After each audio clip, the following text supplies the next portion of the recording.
Good evening, everyone, and welcome. Thank you so much for tuning in tonight. My name is Kate Bruns, and on behalf of Harvard Bookstore, the Harvard University Division of Science, and the Harvard Library, I am so pleased to welcome you to this event with Antonio Damasio, presenting his new book, Feeling and Knowing, Making Minds Conscious, with an introduction tonight from Harvard's Greg Keston. Before I turn things over to Dr. Keston to introduce tonight's event, I'm just going to say a few remarks. This event is a part of our Harvard Science Book Talk series, which brings the authors of recently published science-related literature to our Cambridge community and now far, far beyond it. Be on the lookout for more virtual science book talks coming up this fall, including with Ritu Raman on November 10th, discussing her book, Biofabrication, and Alexander Redding and Daniel K.L. Chua on November 16th, discussing their book, Alien Listening, Voyager's Golden Record and Music from Earth. So to learn more about the series, visit the webpage harvard.com/science or sign up for the bookstore's email newsletter at harvard.com. We also have a YouTube page where you can see any previous talks that you might have missed. And I'm going to be posting links in the Zoom chat in just a few minutes. Tonight's event is going to conclude with some time for your questions. If you would like to ask something, please go to the Q&A button on your screen where you can submit a question. We're going to get through as many as time allows for. And also a reminder that if you would like closed captions, you can click on the live transcript tab at the bottom of your Zoom screen. I would also like to say a tremendous thank you for your patronage during these strange virtual times. Your support makes this author series possible, and it ensures the future of a landmark independent bookstore. So thank you to our partners at Harvard University, and thanks to all of you for tuning in and showing up for our authors, for indie book selling, and especially for science. And finally, as you certainly know with virtual gatherings, technical issues can arise. And if they do, I will do my best to resolve them quickly. So thank you for your patience and your understanding. And now I am excited to turn things over to theoretical physicist, Harvard faculty, and film producer, Dr. Greg Keston. Alongside his research and his teaching, Dr. Keston produces incredible educational online content. And I know him in particular from his work with the research team for PBS Nova, where he researched and consulted on scientific content, assisted in short film production, wrote documentaries, storylines, and articles, and he produced the awesome video series, What the Physics. So without further ado, Dr. Keston, the digital podium is yours. Thank you, Kate. Well, I am honored to introduce Professor Antonio Damasio, who is university professor, David Dornsife Professor of Neuroscience, Psychology, and Philosophy, and the director of the Brain and Creativity Institute of the University of Southern California, Los Angeles. And awards he's received, of which there are many, some of which are the Prince of Asturias Prize in Science and Technology, the Grawemeyer Award, the Honda Prize, and the Pessoa and Signore Prizes. He's the author of many books, including Descartes' Error, The Feeling of What Happens, Looking for Spinoza, Self Comes to Mind, The Strange Order of Things, and Feeling and Knowing, all of which have been published in translation and are taught in universities across the world. And tonight he'll be discussing with us his most recent book, Feeling and Knowing, Making Minds Conscious. You know, in the recent decades, many philosophers and cognitive scientists have declared the problem of consciousness unsolvable. But in the book, Professor Damasio, drawing on recent findings across multiple scientific disciplines, has given us a way to understand consciousness and its significance for human life. In Feeling and Knowing, he helps us understand why being conscious isn't the same as sensing, why nervous systems are essential for the development of feelings, explaining, for example, why a plant isn't conscious, but you are, and explains why feelings open the way to consciousness. Kirkus Reviews writes, Damasio is a deep thinker familiar with multiple disciplines, and this work is as much a work of philosophy as it is of hard science. readers will discover rewarding insights, which we're excited to hear about tonight. Professor Damasio, the stage is yours. Thank you so much. Thank you for your very kind and very generous introduction. I'm pleased to be here. The program changed a little bit. I was going to have a conversation with Jory Graham, a great poet who is interested in science as well. And I'm interested in poetry, so that would have been a good match. But the event turned out to be different thanks to weather, which changed things a little bit, as I understand, in Cambridge and on Martha's Vineyard. So thank you, Greg. It's a great pleasure to hear you, to hear your thoughtful comments and to know about your work as well. So I think that what I'm going to do is give you an idea of what a book is and tell you a little bit about its history and then tell you about the substance of the book so that then we can have a conversation, because I know that many of you are watching and listening in different points and probably will have questions. So let's start with what the book is. This is a book that has an interesting history. For those of you who know some of my best work, either from scientific articles or from books, know that I'm not exactly a brief writer. And my books tend to be long. And sometimes they are 400 pages or bigger. And my editor, Dan Frank at Pantheon, a couple of years ago said, wouldn't it be nice if for once you would write a brief book, a book in which you would make very directly tangible the kinds of things that you're interested in, facts from the science, thoughts that you have had. And I was very surprised because my reaction was actually very good. And I said, well, provided I can do that in my own time and in my way, and provided this cannot be confused with some kind of summary closed on a given date, but rather as something that is evolving. And he said, of course, no problem. So what we ended up actually is with 48 separate chapters, but very small chapters actually. And instead of 400 pages, you have 250 or something like that. And we did honor the idea that not only was I going to summarize or distill some ideas that are already settled and facts that are already settled, but also talk about a little bit about the future and what I was expecting when I finished the book that would happen. And I'm very pleased to say that this actually is taking place, because since the book was finished, there have been at least 3 scientific articles that have been published and that already advance on the story that the book is telling.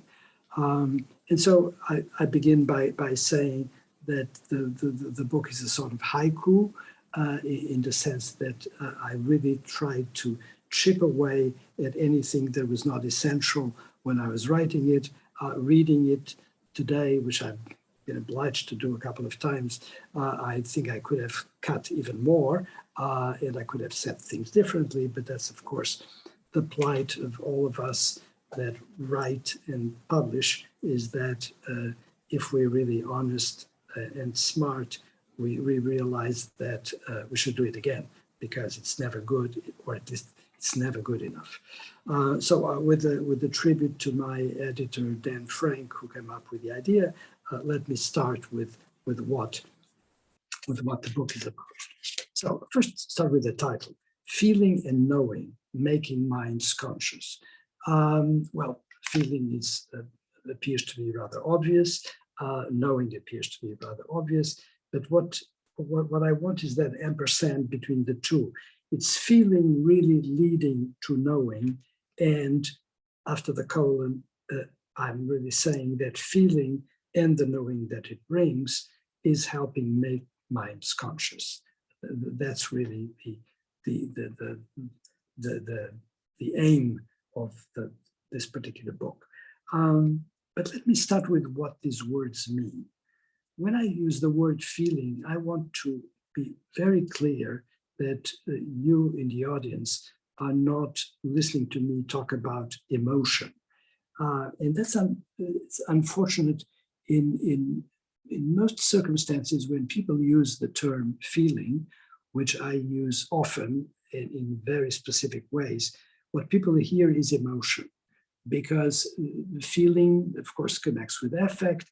And the first notion that comes to one's mind when you talk about affect is emotion. Well, let me make sure that we make these terms very clear, and I'm using them in perfectly conventional ways. And I would say that what happens is that in our daily parlance, we use them in unconventional ways that are not very clear. So when I talk about feelings, I talk about experiences. I talk about phenomena that are not visible to anyone. You cannot see my feelings ever. I cannot see yours. So it is something that is subjective, is an experience. It's happening in my mind. Nobody has access to it. Whenever I talk about emotions, I'm talking about something public. If I now suddenly am moved and cry, you will see that expressed in my face. If I am in fear, you'll see that expressed not just in my face, but my whole body will recoil from the camera, and you will see that I am in fear. And you know that I am in fear because the actions that I am taking when I'm in fear or in moved to tears, they're actions that are extremely patterned. We have our own individuality. We all are in fear or angry or cry in a different way. Slightly, there's some individuality to that, but by and large, there is a pattern. There's something that I like to call a little concert that is played, and you can play that same concert. You can play the same Mozart melody with different instruments, with a full orchestra, or with a cello only. And so the variations are, in a way, relatively superficial when they're contrasted with what's in the score, okay? So emotions are about actions, patterned actions, visible, inspectable to the outside world, whereas feelings are not. Feelings are private, subjective processes. And the next thing that we need to talk about is the relationship between these terms and what I am really talking about in the book. Primarily, I'm talking about what I like to call homeostatic feelings. Examples of homeostatic feelings, you have hunger, thirst, you have desire, you have well-being, you have pain, you have malaise. All of those feelings that I'm talking about are feelings that have something extremely powerful in common. They are all about states of the body. They're all about states in which our bodies can be right this minute, and that have a relationship to how our physiology is operating.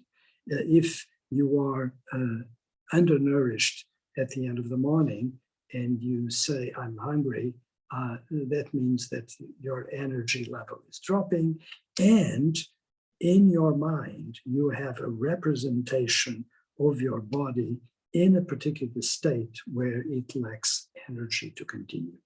So you get that information, you get that knowledge, feeling, knowing, you get that knowledge through the feeling process. And once again, it's something that nobody will see. You know, because you are feeling, you have that information coming to you directly from your body, from lots of a very complicated physiological process. You're being informed that you are hungry or that you are thirsty. You could also be informed that, for example, something went wrong in some part of your body and that you are now in pain. Not only that, you could have the feeling of pain, and with some continuity over time, if the pain is not treated, and you are actually in suffering, which, by the way, you can also use in a symbolic way when you have, for example, something go wrong in your career or in your love life, and you say that you are suffering. Not exactly physical pain, but you are using that same notion that came out of the physical pain that you have felt with the homeostatic feeling of pain. And of course, let's not be just unhappy and talk about well-being. That's also a feeling. Now, what all of these events have in common is the fact that in the case of homeostatic feelings, they are giving you precious new information about the state of the body at this precise minute. Either good, in which case there's well-being, or different kinds of problem that you can solve by eating or drinking, or by resolving to go to the dentist if you have tooth pain. So what is happening right there is something that unfortunately people tend not to reflect too much on, but it's something that I would say is quite momentous. And this is really what the book is about, is the fact that feelings are, for me, inaugural events in the great story of consciousness. So when you have one of these feelings that I just talked about, you are spontaneously, naturally becoming conscious of a lot of things. You're becoming conscious of something that is happening in your body. So what you're suddenly conscious of is not about something happening out in the outside world. No, it's in your body. Not only that, you are referring it uniquely, positively to your own body. And that's the reason why you can talk about an experience. All of this is connected very nicely with your body. So you have the feeling, but you also have the location of that feeling. That feeling is not happening across my living room over there. That feeling is happening in my body or in your body. So what this is telling you is that there's a feeling that gives you plenty of information, and that information is yours and yours alone, and you can do something with that information. So you're not having something that is, from the point of view of biology, gratuitous. You're having, on the contrary, something that is vital, and that, I believe, happened relatively early in the development of organisms of our kind. It didn't develop with all living organisms to begin with, because when you go back in the history of living organisms, you realize that they started out very humbly. When you think about bacteria or paramecia, or even when you think about other organisms that, for example, Greg referred to, like plants, these are organisms that have few cells, or not that many, and that actually do not have a nervous system. They don't need it. And they don't need it for a very good reason, is that nervous systems probably only developed in the long history of evolution once our systems, well, first of all, once there was plenty of multicellularity, there were cells galore. And then there were also different organs, and then there were different systems. And all of this was becoming a bit jumbled and lacking in coordination. There was something that was brilliantly produced by evolution, which is the nervous system. And nervous system first through nerves that connected different regions, and eventually through nerves that connected with central nuclei, the kind of things that today exist in our spinal cord, in our brainstem, in our cerebrum. Those were systems that helped coordinate the functions of very different parts that had sort of run out of the possibility of communicating with some precision and individuality with just molecules that could be disseminated and available throughout an entire body. So out of this growing complexity come organisms with nervous systems. And once there are nervous systems, eventually we'll come to the possibility of generating a representation of the state of your body in a particular way, good, bad, or indifferent. And that is what feelings are about.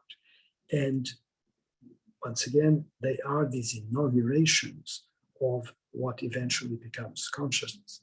Now, of course, today, when we talk about consciousness, we talk about something extremely complex that it involves not only representations of our body, those that come in the form of homeostatic feelings, but also representations of the world around. Why?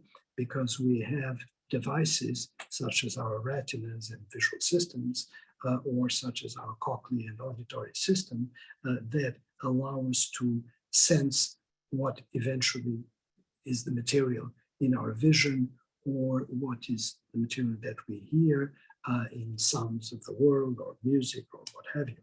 And eventually we can do all this translated into whatever language we have developed, and we can organize through the help of memory, we can organize a complex reasoning process, which allows us to have that precious development that we call rationality, and that allows us to take on the world and look at it from the point of view of our knowledge of the world, with, of course, the proviso that all of that only makes sense and only is productive for us human beings if we combine it with this other world, which is the world of affect, and it's giving us the feelings that we have about our own body, and eventually the feelings that we have of the emotive states we're in, whether they're happy states or fearful states or complete bliss. So the idea here is that feelings were the very beginning of this great adventure called consciousness, and that contrary to the sometimes quite common view that consciousness is a problem that has no solution, and that we just have to resign ourselves to the fact that whatever treatment we do always falls short. And obviously I don't believe that. I respect the idea that some colleagues have that it can't be solved, but I don't share that idea. I think that especially when you look at it through the prism of feeling, you realize that there's a very beautiful possibility there. I'm not saying that it's all fully explored, but it's there. And in one of the ways in which feeling is so powerful in terms of providing a solution is in the fact that whatever we see or hear or touch or taste, we have a possibility of having those extremely complex, highly evolved representations that come out of incredibly refined devices, a cochlea or a retina, or the visual and auditory cortices are absolute wonders, and wonders that we fortunately have a very good grasp on because the science has been done, and a lot of this science actually has been done in your neck of the woods, because Harvard has been one of the major producers of results along those lines. But then once you have those beautiful representations of the world that surround us, we always have the possibility of connecting them to the representation we have of our own organism living in whatever conditions it is, good, bad, or indifferent, with pleasurable or painful or something in between feeling. And when you connect what you see out in the world with what you have in yourself, in the organism that is mentally represented by virtue of having feeling produced in them, When you make that connection, you have consciousness resolved. The consciousness that I have of the mountains to my right is a consciousness that happens because I can look at the mountains and I can connect them with the feeling I have of my body. My body is here, and my feeling is coming out of this commingling of neural processes, evidently, but also processes that come from the body and that are not neural at all. So there's this marriage or interaction, whatever you want to call it, doesn't make any difference.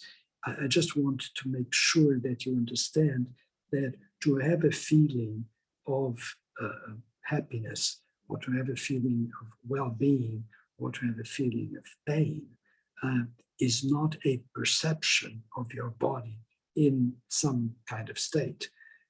It's more than that. It's an interaction that is going on between your nervous system and your body. And as a result of that interaction, what you get is a hybrid.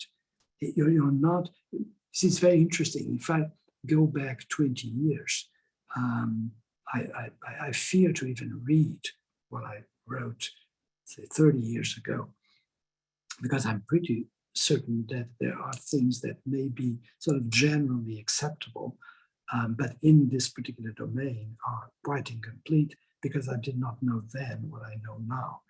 And I probably may have said, well, to have pain is to perceive something that is wrong with your body in one particular place. You have an ulcer and you perceive pain, which really means that you're perceiving what is going on in the mucosa of your stomach or of your gut. Well, it's not quite like that. It's more complicated because there's this interactivity, and that's what makes feeling so completely different from the perception that I have of the outside world. And that's also what may help us explain consciousness in greater detail, not just at the conceptual detail that I've given you. And of course, as long as we only look at the body as a source of perception, you don't really contribute to the solution of the problem of consciousness. But once you know the physiology of what is going on in your nerve cells that are looking out at your body, and what is going on in the body that creates that interaction, then you have a grasp of some possibilities that can make us advance the world of physiology, of consciousness. So think of what you perceive in your body. It's not just plain perception, it's perceiving quotes. You're really getting a grasp of this unity. And it's so interesting because just think of this very obvious fact, but that people tend not to comment on. When you look out in the world or hear the world around you, the world is there and you're here. And there's this abyss between our living organism and the world that surrounds us. When you think about the world that is in your guts, in your lungs, and in your blood circulating in all the arteries and arterioles of your body, it's completely different. All that stuff is inside you. You have this perimeter of your body covered by musculoskeletal elements and then by a skin over it, which in itself is an organ, is one of the viscera. And all this, there's all this stuff inside. You don't need to go anywhere. You just can interact freely because everywhere, in every nook and cranny of your body, there are nerve terminals. And everywhere in your body, there are cells and molecules that are not in the nervous system, but that can interact with the nervous system.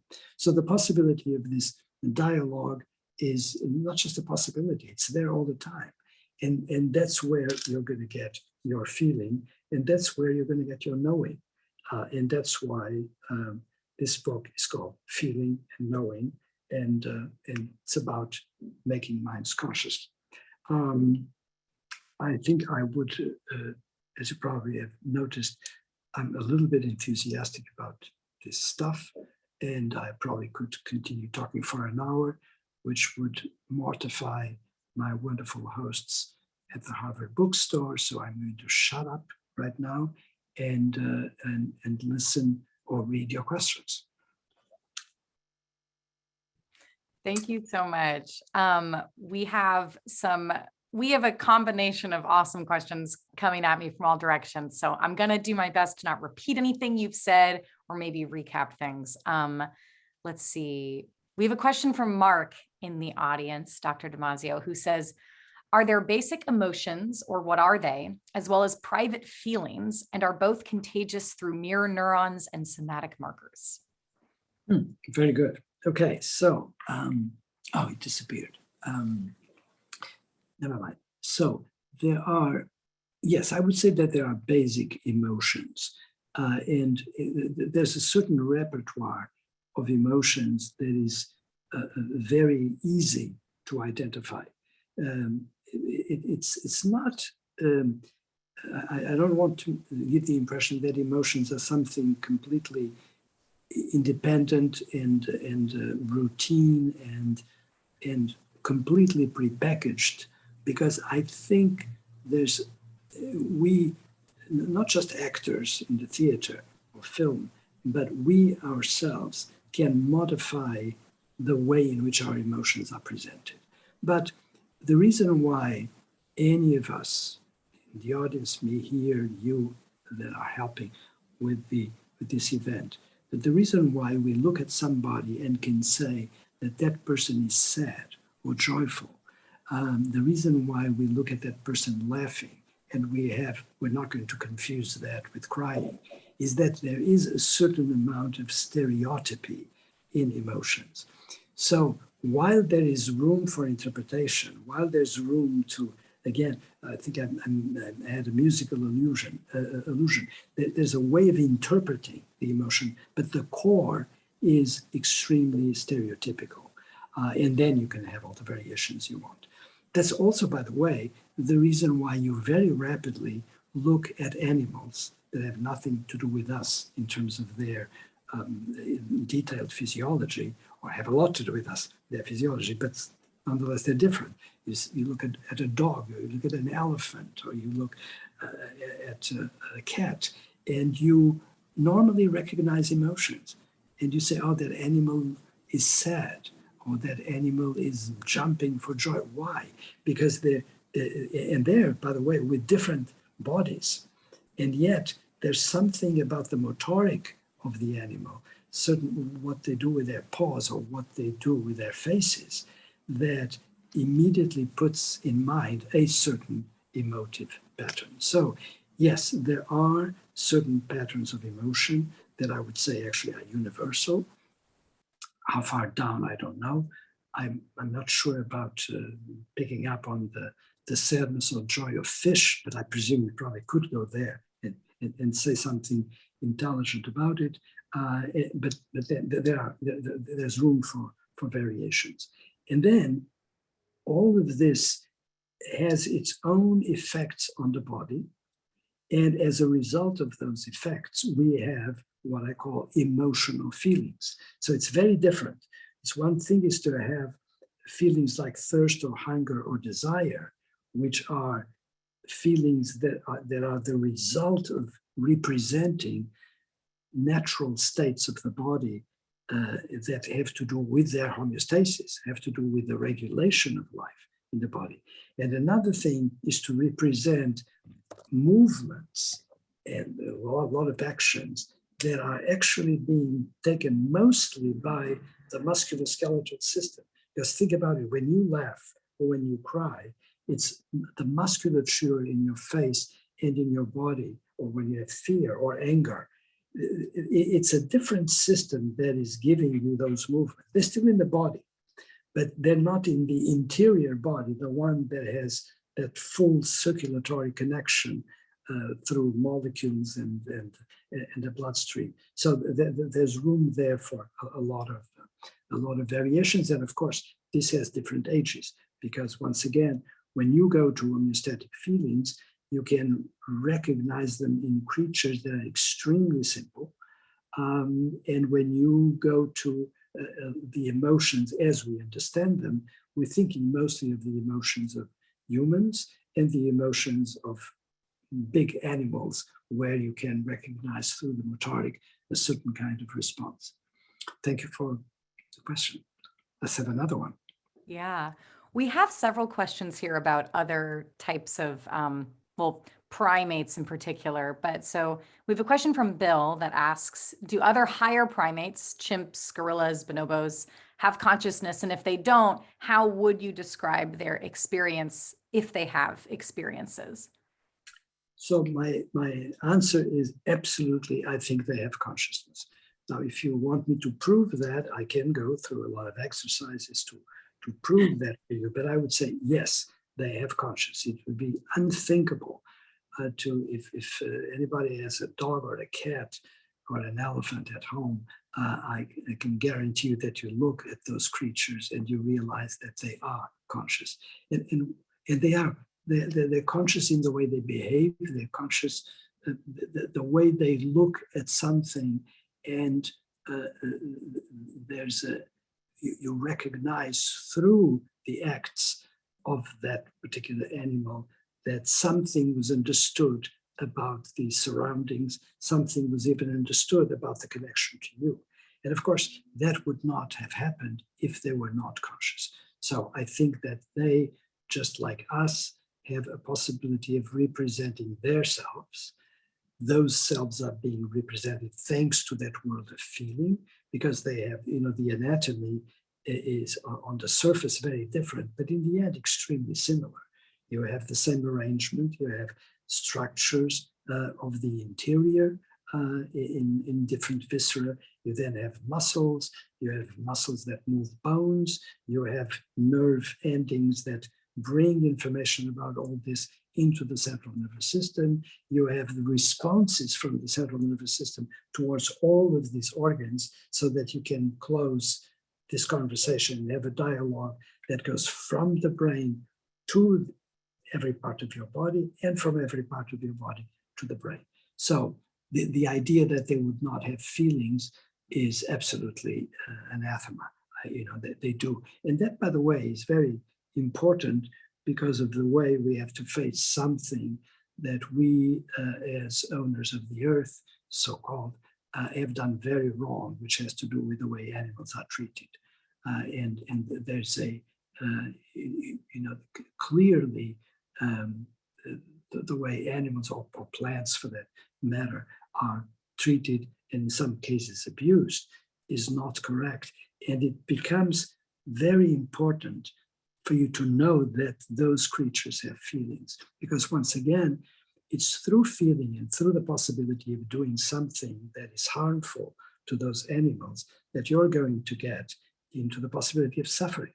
Now, would you want to have the animals that are around you to suffer, whether they're animals that you eat normally or animals that you just do bad things for, like in mismanaged forests and so forth. So it's very important that this notion of consciousness has enormous impact on that part of our lives that we very often are not terribly sensitive to, but is quite critical. Okay, so we have a question that totally related to this. I want to make sure I'm not turned around here. But so the question is, are there creatures possessive of feelings that are not conscious? Does that, like, for example, do spiders feel, are they conscious? Okay, that's a very beautiful question. And it's not, you need to be very attentive to the answer. I need to fabricate the answer right now. And that is, there's a distinction between sensing and feeling. For example, you can have extremely simple creatures, living creatures, that don't have a nervous system, and that I think do not have a mind, and that clearly I think do not have feeling. And yet they can sense things. Even unicellular organisms, extremely simple organisms, can sense in a part of their environment that, for example, the temperature is too high, or the temperature will be too low, or that there is, for example, if they need some kind of nutrient, that the the territory of the environment is bad in terms of the quantity of nutrients.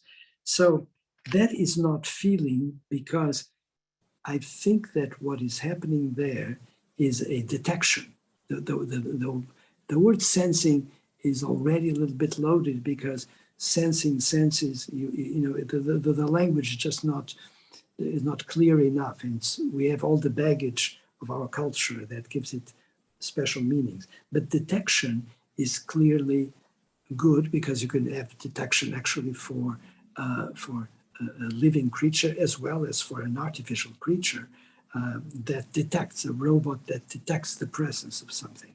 So detection is one thing, and it does not mean that that creature has feelings. I don't think that plants have feelings, and yet they have detection of plenty of things that is happening, for example, to their root system. There's a little chapter in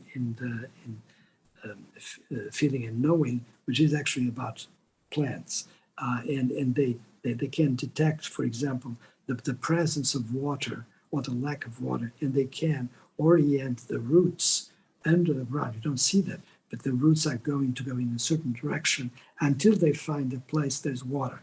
Now, do plants have minds? I don't think so.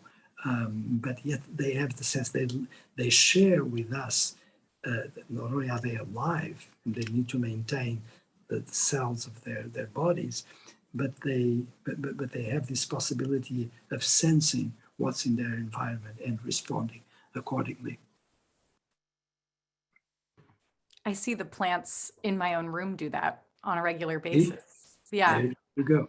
By the way, do you talk to plants? I don't. Only my dog. Your dog talks to plants. That's very cool. Oh, I'm sorry. No, I talk to my dog, but I do not talk to my plants. Okay. But does your dog talk to your plants? I do not think so. I haven't seen her try. that would be the real feat. I'll let you know when that does happen. Please do. Please do. I want to turn a little bit to creatures that don't quite exist yet. So in your discussion of AI and robotics from your book, you don't rule out the possibility of producing a robot that is self-aware. I was hoping you could discuss that possibility and how realistic the creation of that entity might be. Right. I think that it's quite possible that we'll be able to create or to fabricate, design and fabricate creatures that would have something in common with us at the level of feeling. So what they would need to have is some kind of detector. Again, something like I just talked about in terms of detection and sensing, and then some kind of representation of that detection in terms of a sort of broader representation of their whole body. Now, it's very important to say that this would be a sort of feeling analog, and it might give the overall organization of that artificial organism a sense of vulnerability, which is the sense of vulnerability that we have or should have regarding ourselves. I mean, we have to sense that we're vulnerable because we can have hunger and thirst and pain, and there you are. Those are the most critical of our vulnerabilities, not even to talk yet about the social vulnerabilities that come later. Now, what is very important is that once you announce that you could create a robot that, thanks to, for example, soft robotics, would sense a little bit of its environment, that is not feeling. Those creatures are not feeling for the very simple reason that they don't have life in themselves. They are designed creatures, quote unquote. They have to have the quotes. And so they don't have that core vulnerability, which has to do with life itself. So we feel vulnerable, and we are vulnerable because in the end, as living creatures, we're sort of literally, it's like flight. You can keep the plane in the air, provided you have the jets, permitting propulsion of the plane in the air. And if that fails, or if the wings fail, you crash. And it's the same thing with us. There's that vulnerability that is very intense. Now, the plane doesn't feel that vulnerability, although it's vulnerable. And these robots with soft robotics and simulacra of feelings don't feel the vulnerability, or would not feel the vulnerability once they exist, whereas we do. We come built in. We're so damn vulnerable that we actually come with a system that tells us, watch out or else. I love that distinction between vulnerability and not. That's really interesting. We have a question from an anonymous attendee here. I like this one. So in your description, feelings and consciousness arise from neurophysiological processes that promote survival. Where do you stand on the question of free will? Might consciousness be compatible with a purely deterministic view of our activities, or is free will inherent in your understanding of consciousness? Well, I think free will happens for us at this point in our culture. Well, it has been happening for quite a while, obviously, historically. But that's because we are able to think, we're able to reflect on our condition. And of course, once you are at that point, you can take positions as to how much can you really control of your life and where the limits are, and so forth. But those other creatures, the simpler creatures that sort of allow us to build a little bit of this history, I don't think they have free will. You know, there's no will to begin with. They are what they are, what their little minds are producing for them. And that in itself is a very interesting question, because we know, we don't know everything we should know, but because we know so much biology and we know so much now about neuroscience as well, we have the possibility of eventually deciding on which creatures clearly have the possibility of having minds and having will, and those that don't. And you could also say, of course, that even if you have all the free will in the world, your will is not going to be strong enough to stave off the bad or the destiny that your genome has set for you. Thank you. I'm going to pivot a little bit just based on the questions we have here.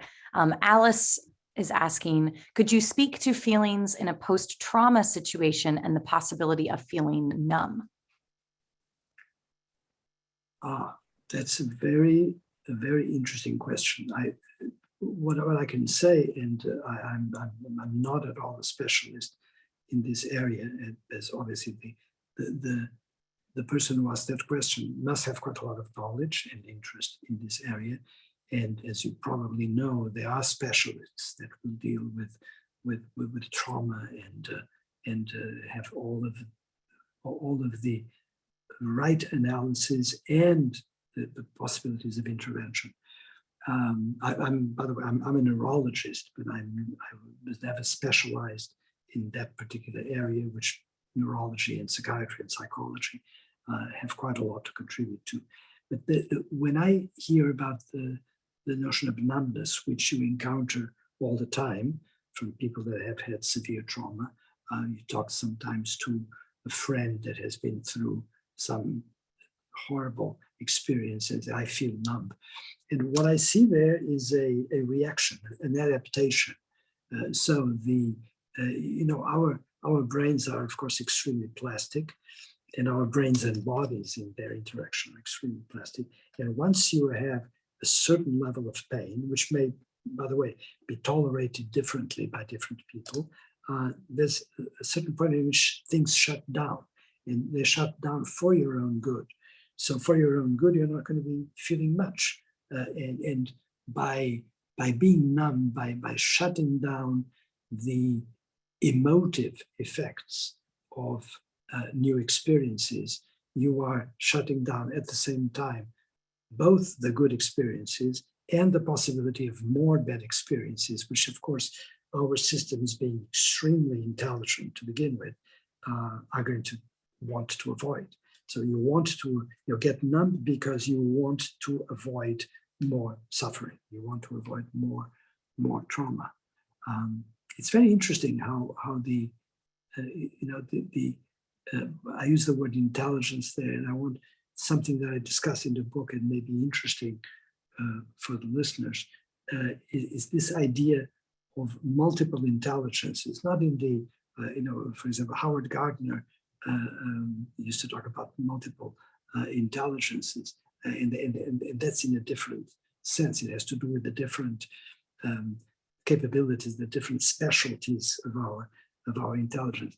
I'm talking about multiple intelligence in the sense that bacteria give plenty of signs of intelligence, and plants give signs of intelligence.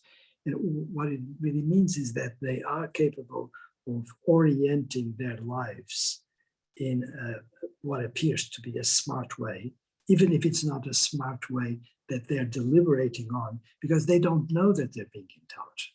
And this is the wonder of this. So there are lots of things that we do that are very smart, and we should call them intelligent, and yet we don't know that we are being intelligent. It's just part of our resources.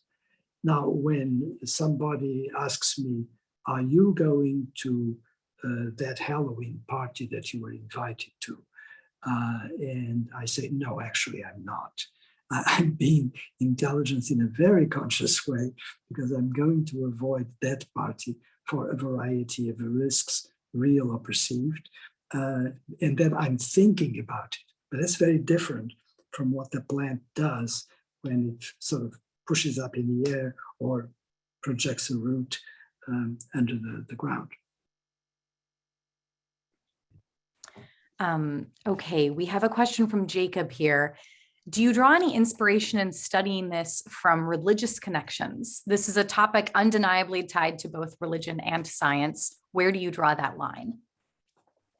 Can you repeat the beginning of the question? Yeah. So it starts with, did you draw any inspiration in studying this from religious connections? This is a topic tied to both religion and science. Where do you draw the line? Well, certainly draw at the level of practice, religion and science are different, and the line can be drawn very easily.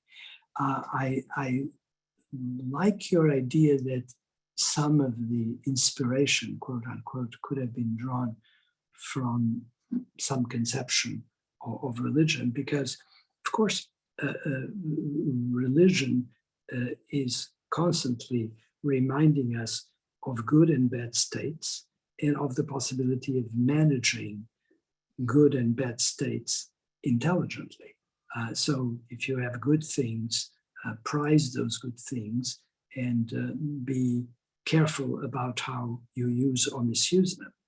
And if you are in pain or suffering, find ways in which you can correct that so that you can, guess what, regain homeostasis. So probably the thing that I would say to the question is that religion in our concept, it's not that my ideas about homeostasis were influenced by religion, although I would be perfectly happy to say that they were, and they may have been.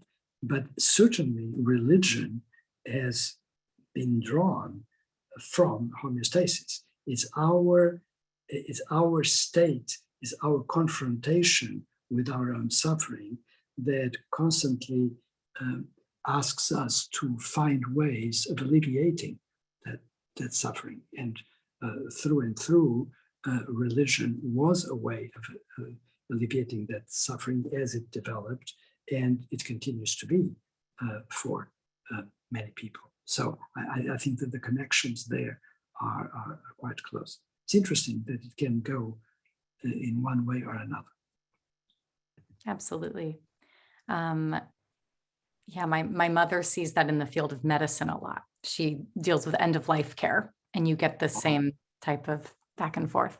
Right. Okay, we have time for, I think, one or two more. This might be the last one. We'll see how much time we have. But let's see. We have a question here Professor Damasio, thank you for your important research and wonderful presentation. Can you talk about how the findings of your research on feeling and knowing can be used in educational settings by teachers and curriculum developers? And if you could give any specific examples on that front. This question's from Mong Mu.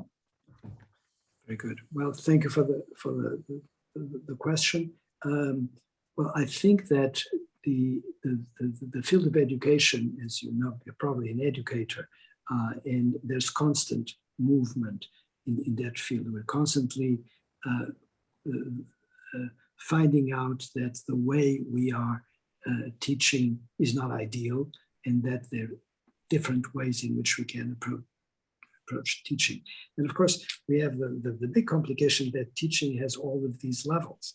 Here we are, Harvard Bookstore, which is connected with one of the greatest universities anywhere in the world. That level of education that we're talking about that takes place within a university is completely different from the level of education that you're talking about when you are in quote unquote grammar school. And the connection that I draw that is most important is, let's make sure that education is not seen purely in a cognitive way. If we're going to educate children to be very knowledgeable about the world and to be very rational about how they act in the world, they have to have a sense of what feelings and emotions are. This is absolutely critical for several reasons. One is that it's when you are very young that you are probably the most vulnerable in terms of your dog didn't like this. Does everybody have access to her dog? He manifested himself or herself.